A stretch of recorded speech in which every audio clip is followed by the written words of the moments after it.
do they do it? Why do they do it? Riding and crashing and winning and always faster and faster and faster. So welcome back everybody to With Antone MotoGP 2025, and we're heading into the Austria round 13, the Red Bull Ring, and it marks the 1000th, that's a mouthful, premier race in MotoGP 500cc.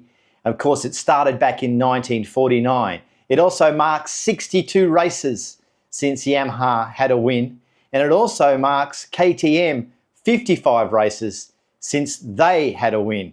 But what has it marked? It's marked the introduction of stability control.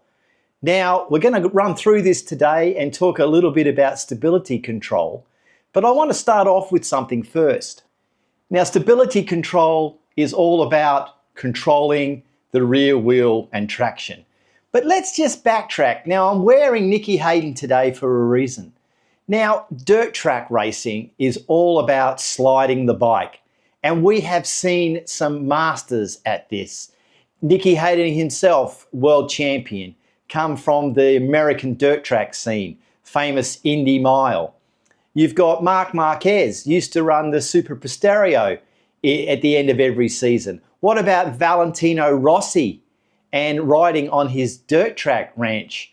And who can forget King Kenny Roberts and that infamous, famous, look it up on YouTube, when he gets on the TZ 750 and he races it around the Indy Mile. So it's absolutely amazing. So what's happening here? What's happening with Dorna and the MSMA? Are we taking away rear wheel slides? Is this the direction for MotoGP? So let's take a deep dive into this today and see exactly what it means. Okay, the first thing we have to talk about is, what is this rear wheel traction trying to do? Well, it's trying to stop a high side. All right, let's start there. What's a high side? It's when the rear wheel loses traction, the rider tries to save that loss of traction, and then the rear wheel will suddenly grip, and the sudden grip of the bike throws the rider off over the top of the bike, so the high side of the bike. And that is exactly what's called a high side. Okay, so what is stability control? Let's just run through it. It is an anti-highside software solution. It is designed to cut engine torque when the rear wheel is detected to be sliding. It's designed to reduce those violent high sides. So they brought it in mid-season. And the argument is from the MSA, because this was all developed through Morelli, the ECU standard software guys. They said they brought it in mid-season because they didn't want teams to exploit it. Now, who's in control of the bike? Anyway, let's listen to the response of what Marquez thought of this introduction.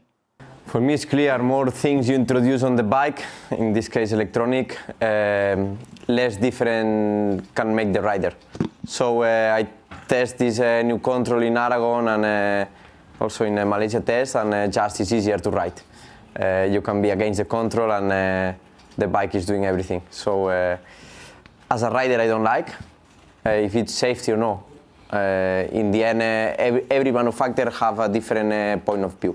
So it's brought in at the Grand Prix Commission can use a safety rule, and in conjunction with MSMA, which has to cooperate, if they deem something as a safety issue, they can change the rules immediately.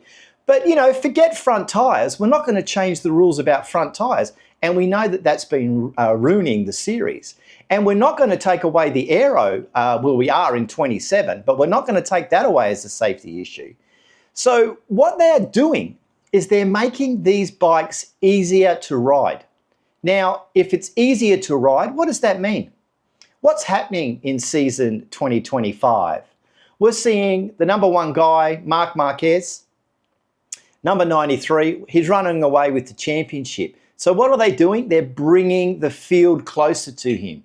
What it means is riders with less talent, and that's all in the right hand, the throttle, the control, being able to slide that bike, being know when it's going to slide, how much power to put in. I mean, heaven forbid, we've got traction control now, we've got ride height devices. So what they're doing is they're trying to bring the field closer together.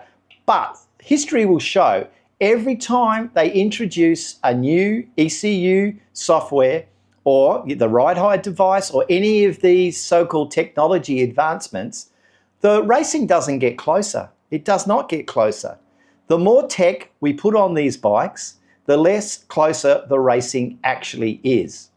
So, do the teams have to use it? No, they don't. This is not a compulsory rule. It's not a compulsory change.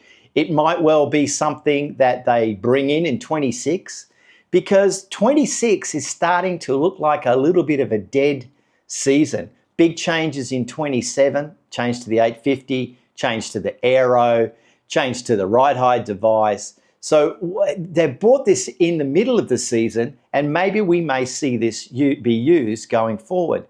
Now, what this means is that if the rider's skill is being reduced, it means the riders can't make the difference as much as they were before. So for me here, I'm with Antone, MotoGP 2025.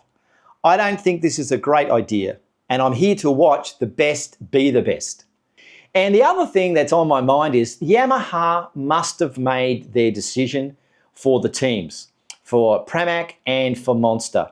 Look, these World Superbike seats that Jack Miller was going to go to, they're gone. Now, they can't just do that to him. I believe the decision's already been made and we just haven't been told. Anyway, what do you think about this stability control? Do you think it's good for MotoGP? Or do you think, like me, that it's not the way to go? Less tech and more on the rider's response and control is where I think we should be going. Anyway, I don't think a Grand Prix bike should be easier to ride. Your 500cc, those things, when people used to jump on them, oh my God. And you know, some of those high sides, they're mega. And yes, it's dangerous. I'm not saying it's not dangerous. But the best of the best can control it. The best of the best. Rossi, Marquez, Stoner, Nicky Hayden, King Kenny. There's a list there of guys who came from the dirt and they knew how to control it. Anyway, I hope you've enjoyed the episode today. If you have, then give it a thumbs up. If you want to listen to more of With Antone MotoGP 25, drop me a subscription. Okay, bye for now.